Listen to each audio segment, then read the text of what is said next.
மக்கள் நல்வாழ்வுத்துறையின் சார்பில்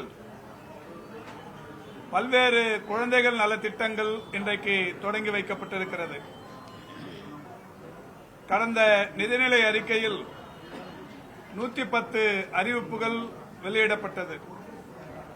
இன்றைக்கு அதில் ஒரு 6 அறிவிப்புகள் நிறைவேற்றப்பட்டிருக்கிறது. இதோடு சேர்த்து சற்றேறக்குறைய 100 அறிவிப்புகள் இன்றைக்கு பயன்பாட்டிற்கு வந்திருக்கிறது. மீதம் இருக்கிற அறிவிப்புகளும் அடுத்த நிதிநிலை அறிக்கைக்கு முன்னால் செயல்பாட்டிற்கு வரவிருக்கிறது. அந்த வகையில் இன்றைக்கு தேசிய நலவாழ்வு குழுமத்தின் சார்பில் 6 அறிவிப்புகள் இன்றைக்கு பயன்பாட்டிற்கு வந்திருக்கிறது. தமிழகத்தை பொறுத்தவரை குழந்தை இறப்பு விகிதம் என்பது 2020ஆம் ஆண்டு கணக்கின்படி ஒவ்வொரு 1000 குழந்தைக்கும் 13 என்கின்ற வகையில் குழந்தைகள் இறப்பு இருந்தது. கடந்த 2 ஆண்டுகளாக மாண்புமிகு தமிழ்நாட்டின் முதலமைச்சர்களுடைய வழிகாட்டுதலின்படி செயல்படுத்திய பல்வேறு குழந்தை நல திட்டங்களின் மூலம் இன்றைக்கு அந்த இறப்பு விகிதம் என்பது படிப்படியாக குறைய தொடங்கி இருக்கிறது. 1000 குழந்தைகளுக்கு 13 குழந்தைகள் இறந்த நிலையில் இப்போது 2.8 என்கின்ற வகையில் குறைந்திருக்கிறது. 8.2 என்கின்ற வகையில் குறைந்திருக்கிறது. இது சுகாதார மேலாண்மை தகவல் அமைப்பு இந்த அறிக்கையை வெளியிட்டிருக்கிறது. இந்த நிலையில் இன்னமும் கூட இந்த குழந்தை இறப்பை குறைப்பதற்குரிய நடவடிக்கைகளாக பல்வேறு புதிய மருத்துவ கட்டமைப்புகள் தொடர்ச்சியாக செயல்படுத்தப்பட்டுக் கொண்டிருக்கிறது. இந்த நிகழ்ச்சிக்கு முன்னால் அடையாறு பகுதியில் இருக்கிற சென்னை மாநகராட்சி நகர்ப்புற சமுதாய நல மருத்துவமனையில் ஒரு பச்சிளம் குழந்தைகளை நிலைப்படுத்தும் பிரிவு ஒன்று தொடங்கி வைக்கப்பட்டது. அது அடையார், பெருமாள்பேட்டை, சைதாப்பேட்டை போன்ற ஷெனாய் நகர் போன்ற 4 மருத்துவமனைகளில் இந்த குழந்தைகளை நிலைப்படுத்தும் பிரிவுகள் இன்றைக்கு தொடங்கி வைக்கப்பட்டிருக்கிறது. தொடர்ந்து எழும்பூர் குழந்தைகள் நல மருத்துவமனையில் ஒப்புயர்வு மையம் 8,91,00,000 செலவில் கடந்த ஆண்டு நிதிநிலை அறிக்கையில் எழும்பூர் குழந்தைகள் நல மருத்துவமனை, கோவை அரசு மருத்துவக் கல்லூரி மருத்துவமனை மற்றும் மதுரை ராஜாஜி அரசு கல்லூரி மருத்துவமனை ஆகியவற்றில் மரபியல் சார்ந்த நோய்கள் மற்றும் மரபுசார் பிற அரிய வகை நோய்களுக்கான ஒப்புயர்வு மையங்கள் ரூபாய் 8,91,00,000 செலவில் அமைக்கப்படும் என்று நிதிநிலை அறிக்கையில் அறிவிக்கப்பட்டது. அதன்படி இன்றைக்கு எழும்பூர் குழந்தைகள் நல மருத்துவமனையில் 2,97,00,000 செலவில் ஒப்புயர்வு மையம் இன்றைக்கு திறந்து வைக்கப்பட்டிருக்கிறது. நானும் நம்முடைய துறையின் செயலாளர் அவர்களும் NHM MD அவர்களும் வணக்கத்திற்குரிய மேயர், தொகுதியின் சட்டமன்ற உறுப்பினர், DME, DPH போன்ற உயர் அலுவலர்களும், டாக்டர் MGR மருத்துவ பல்கலைக்கழகத்தின் துணைவேந்தர் போன்றவர்களும் இதில் கலந்து கொண்டோம். அதேபோல் அதிநவீன மருத்துவ உபகரணங்கள் 75 சிறப்பு பச்சிளம் குழந்தை பராமரிப்பு பிரிவுகளுக்கு வழங்கப்படும் என்று ஒரு அறிவிப்பு வெளியிடப்பட்டது. அந்த அறிவிப்பின்படி 4,76,00,000 மதிப்பில் ஹை பிரீக்குவன்சி ஆக்சிலேட்டரி வெண்டிலேட்டர் என்கின்ற அதிநவீன பச்சிளம் குழந்தை பராமரிப்பு பிரிவுக்கு உயிர்காக்கும் உயர் சிகிச்சை உபகரணம் ஒன்று இன்றைக்கு குழந்தைகள் நல மருத்துவமனையில் திறந்து வைக்கப்பட்டிருக்கிறது.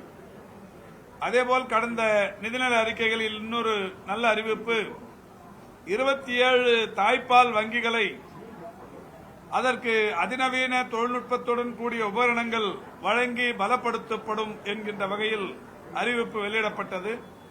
அதன்படி இன்றைக்கு 27 தாய்ப்பால் வங்கிகளுக்கு ரூபாய் 81,00,000 மதிப்பீட்டில் 78 உபகரணங்கள் வழங்கப்பட்டிருக்கிறது. அதுவும் இன்றைக்கு துவக்கி வைக்கப்பட்டது. அதோடு தொடர்ந்து தாய்ப்பால் வங்கிக்கு தாய்ப்பால் தந்து கொண்டிருக்கிற தாய்மார்களை பாராட்டுகிற வகையில் அவர்களுக்கு நற்சான்றிதழும் வழங்கப்பட்டிருக்கிறது. அதேபோல் இன்னொரு புதிய அறிவிப்பு, சிசு இறப்புகளை மேலும் குறைப்பதற்கு அனைத்து மாவட்டங்களிலும் அங்கன்வாடி பணியாளர்களின் மூலம் குழந்தைகளின் நலனை வீட்டுக்கே தேடிச் சென்று கண்காணிப்பது என்கின்ற வகையில் ஒரு அறிவிப்பு வெளியிடப்பட்டது. அதன்படி இன்றைக்கு அந்த அறிவிப்பு தொடங்கப்பட்டிருக்கிறது. சிறு குழந்தைகளை பராமரிப்பதற்கு 2650 கிராம சுகாதார தன்னார்வலர்கள், ஆஷா என்று சொல்லக்கூடிய கிராம சுகாதார தன்னார்வலர்களும் 54,439 அங்கன்வாடி பணியாளர்களுக்கும் ஒரு கையேடு ஒன்று வெளியிடப்பட்டிருக்கிறது. அதன்படி இன்றைக்கு இந்த திட்டத்தின் கீழ் 2 வயதுக்குட்பட்ட எடை குறைந்து பிறக்கும் குழந்தைகளை தீவிரமாக கண்காணிக்கிற வகையில் அவர்கள் சிகிச்சைக்கு பிறகு வீடுகளுக்கு சென்றதற்கு பிறகு ஒவ்வொரு குழந்தையையும் 5 முறை தேடிச் சென்று அந்த குழந்தையை நேரடியாக பார்த்து அளிக்கப்பட்ட சிகிச்சையின் பலன், அந்த குழந்தையின் தற்போதைய நிலை போன்றவற்றை கண்டறிந்து மருத்துவ நிர்வாகத்திற்கு தெரிவிக்கிற வகையில் இந்த பணியாளர்களுக்கு உத்தரவிடப்பட்டிருக்கிறது. அப்படி ஒரு குழந்தையை 5 முறை நேரடியாக சென்று ஆய்வு செய்கிற ஆஷா பணியாளர்களுக்கு ஆளுக்கு தலா 250 ரூபாய் ஊக்கத்தொகையாக வழங்கப்படும் என்கின்ற அந்த திட்டமும் இன்றைக்கு பயன்பாட்டிற்கு வந்திருக்கிறது. அதேபோல் இன்னொரு திட்டம், பருவ கவனிப்பு என்கின்ற வகையில் ஏர்லி சைல்ட்ஹுட் கேர், குழந்தை பருவ மதிப்பீடு என்கின்ற ஒரு கருவி சுகாதார பணியாளர்களுக்கும் கல்வியாளர்களுக்கும் பெற்றோர்களுக்கும் ஒவ்வொரு குழந்தையின் வளர்ச்சி மற்றும் சுகாதார தகவல்களை சேகரித்து வழங்குகிற மிக முக்கியமான கருவி அது. அது 11.25 லட்சம் செலவில் இன்றைக்கு வழங்கப்பட்டிருக்கிறது. இப்படி 6 திட்டங்கள் இன்றைக்கு புதிதாக தொடங்கி வைக்கப்பட்டிருக்கிறது. மருத்துவத்துறை வரலாற்றில் குழந்தைகளை அவர்களுக்கென்று இருக்கிற நலத்திட்டங்களை இன்றைக்கு புதிதாக ஒரே நாளில் 6 எழும்பூர் குழந்தைகள் நல மருத்துவமனையில் தொடங்கி வைக்கப்பட்டிருக்கிறது. தொடர்ச்சியாக நான் ஏற்கனவே சொன்னது மாதிரி மதுரை, கோவை போன்ற பல்வேறு இடங்களுக்கும் இது படிப்படியாக இந்த திட்டங்கள் பயன்பாட்டிற்கு வரவிருக்கிறது. அதேபோல் இன்னொரு மிக முக்கியமான செய்தி, இதுவரை இந்திய வரலாற்றில் வேறு எந்த மாநிலத்திலும் ஒரு பெரிய அளவிலான மருத்துவம் சம்பந்தப்பட்ட மாநாடு இதுவரை நடத்தப்பட்டதில்லை. மாநில அரசுகளின் சார்பில் மாண்புமிகு தமிழ்நாட்டின் முதலமைச்சர் அவருடைய வழிகாட்டுதலின்படி பல்வேறு வகைகளில், குறிப்பாக மருத்துவம், பல் மருத்துவம், ஆயுஷ், செவிலியர் நலன், மருந்தகம், மறுவாழ்வு அறிவியல் மற்றும் அது சார்ந்த சுகாதார திட்டங்களை இன்றைக்கு ஒரு மாநாட்டின் மூலம் ஆய்வு செய்வதும், பல்வேறு நாடுகளிலிருந்து மருத்துவர்கள் வந்து பங்கேற்பதும் என்கின்ற வகையில் ஒரு அறிவிப்பு நிதிநிலை அறிக்கையில் அறிவிக்கப்பட்டது. அந்த அறிவிப்பு நாளை செயலாக்கத்திற்கு வருகிறது. நாளை காலை 10 மணிக்கு தொடங்கி 19, 20, 21 ஆகிய 3 நாட்கள் சுகாதாரத்துறையில் தமிழ்நாட்டு மக்களுக்கு வழங்கி வரும் சேவையை வலுப்படுத்துகிற வகையிலேயும் மருத்துவ ஆய்வு கட்டுரைகளை விவாதிப்பதற்காகவும் பன்னாட்டு மருத்துவ மாநாடு ஒன்று நடத்தப்படும் என்று அறிவிக்கப்பட்டது. அதன்படி கலைஞர் நூற்றாண்டு பன்னாட்டு மருத்துவமனை ஒன்று நாளை தொடங்கப்படவிருக்கிறது. இந்த மருத்துவ மாநாட்டில் வேறு எப்போதும் இல்லாத அளவுக்கு முதல் முறையாக 11,000 பிரதிநிதிகள் பங்கேற்கவிருக்கிறார்கள்.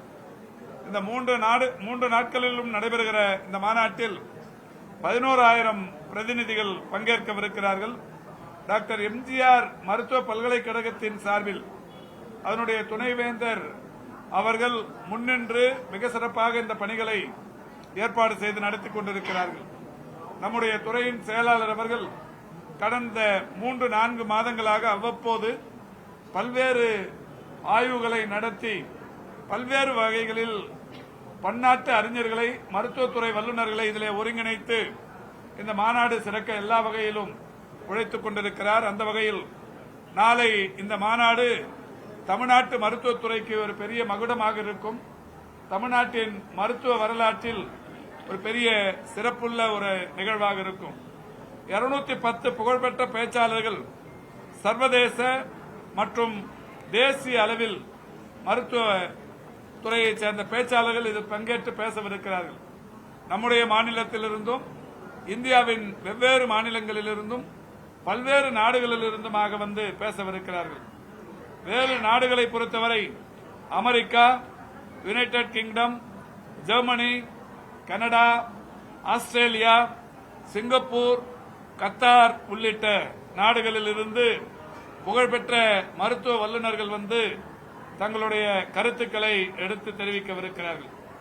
அதேபோல் தமிழ்நாட்டை தவிர்த்து பிற மாநிலங்கள் என்று எடுத்துக்கொண்டால் புதுடில்லி, மேற்கு வங்கம், ஹைதராபாத், கர்நாடகா, கேரளா, மேகாலயா, அசாம் போன்ற பல்வேறு மாநிலங்களிலிருந்தும் தேசிய அளவிலான பேச்சாளர்கள் 182 பேர் கலந்து கொள்ளவிருக்கிறார்கள். சர்வதேச பேச்சாளர்கள் 28 பேரும் தேசிய பேச்சாளர்கள் 182 பேரும் கலந்து கொள்ளவிருக்கிறார்கள். இதில் 27 சிறப்பு அமர்வுகள் நடைபெறவிருக்கிறது.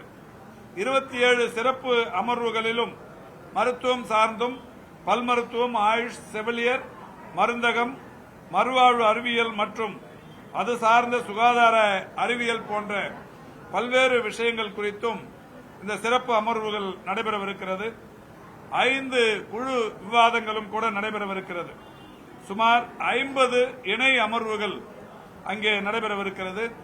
நம்முடைய நந்தனம் ட்ரேட் சென்டரில் இந்த மாநாடு நாளை காலை தொடங்கவிருக்கிறது.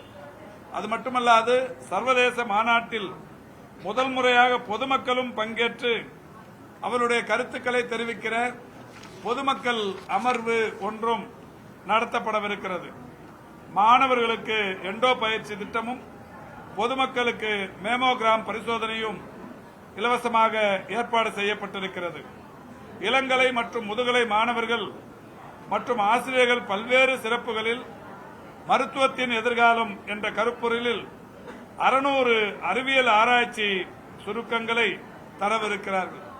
ஒரு மிகப்பெரிய அளவிலான இந்த மாநாடு நாளை காலை தொடங்கவிருக்கிறது.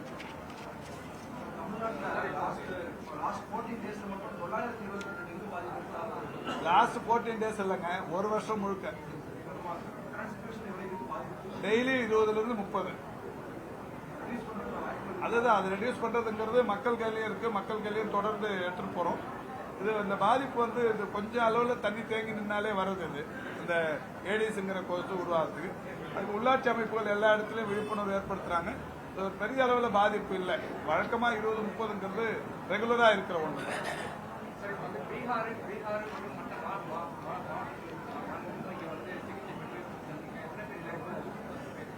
இந்த மருத்துவமனையை பொறுத்தவரை கடந்த 2023ஆம் ஆண்டு 1500 2000 பேர் வரை குழந்தைகளுக்காக இங்கே சிகிச்சை பெற்று நலம் பெற்று திரும்பியிருக்கிறார்கள்.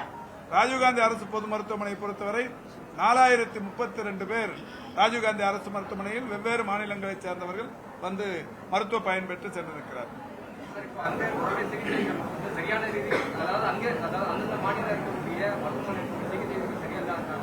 இல்ல, அது நம்ம சொல்ல வரலங்க. இந்த தமிழ்நாட்டில் மருத்துவ சிகிச்சை நல்லா இருக்குன்னு ஃபீல் பண்றாங்க, வராங்க, நம்ம நல்லா பண்ணி அனுப்புறோம். அவங்க மாநிலத்தில் எப்படி இருக்குன்னு நம்ம சொல்ல முடியாது. இங்க நல்லா இருக்குன்னு ஃபீல் பண்றாங்க, வராங்க, நல்லா பண்ணி அனுப்புறோம்.